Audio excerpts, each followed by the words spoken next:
আজকে আমরা আলোচনা করব আলসারেটিভ কোলাইটিস নিয়ে।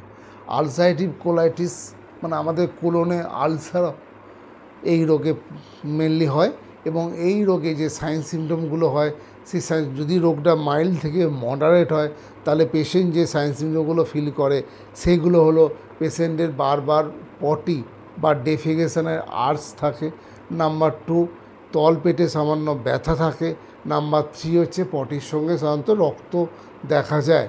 যদি রোগের পরিমাণ সিভিয়ার হয় সেক্ষেত্রে এইগুলোর সঙ্গে পেশেন্টের পেরিটোনাইটিস থাকে, অ্যাবডোমেনে পুরো পেন থাকে, তার সঙ্গে পেশেন্টের একটা জ্বর বা টেম্পারেচার বাড়ার হিস্ট্রিও থাকে।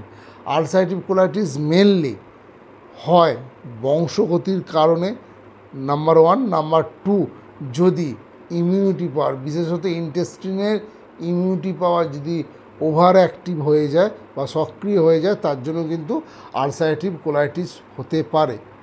আলসারেটিভ কোলাইটিসকে আমাদের আয়ুর্বেদিক ভাষায় রক্ত অতিসার বলে উল্লেখ করা হয় এবং এই ক্ষেত্রে কোলনকে বলা হয় আমাদের আয়ুর্বেদিক ভাষায় পক্কাশয় বলে উল্লেখ করা হয়। যেহেতু পক্কাশয় পিত্ত বৃদ্ধি হয়, তাই এই রোগকে বায়ুস্থানে পিত্তবৃদ্ধি বলেও উল্লেখ করা হয়। এবং আলসারেটিভ কোলাইটিসে যেহেতু ব্রণ বা আলসার তৈরি থাকে, সেই জন্য আলসারের ট্রিটমেন্টটাই কিন্তু আলসারেটিভ কোলাইটিসের ক্ষেত্রে মেন ট্রিটমেন্ট বলে উল্লেখ করা হয়। আলসারেটিভ কোলাইটিসে যে ধরনের ওষুধ ইউজ করা হয় সেই ওষুধগুলো হচ্ছে মেনলি কষায় এবং মধুর গুণযুক্ত এবং শীতবীর্য এই ওষুধ ইউজ করা হয়। এবং এই যে ওষুধগুলোর মধ্যে মেনলি কোনো আসব অরিষ্ট জাতীয় ওষুধ কিন্তু ইউজ করা হয় না এবং ঘৃত জাতীয় ওষুধ যদি ইউজ করা হয় সেক্ষেত্রে কিন্তু পেশেন্টের যখন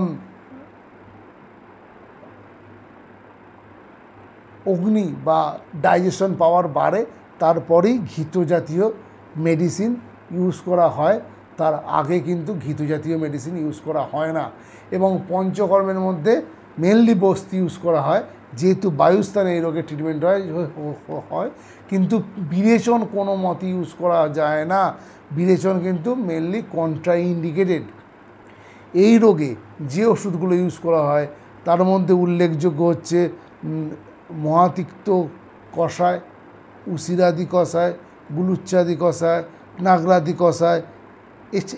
এছাড়া চূর্ণের মধ্যে যষ্টিমধু চূর্ণ, গৈরিক চূর্ণ, লোদ চূর্ণ, পুষ্যানুক চূর্ণ এই জাতীয় জিনিস ইউজ করা হয়। আর লাক্সা চূর্ণ কিন্তু এক্ষেত্রে যদি ব্লিডিংয়ের পরিমাণ খুব বেশি থাকে ব্লিডিং কমাতে সাহায্য করে।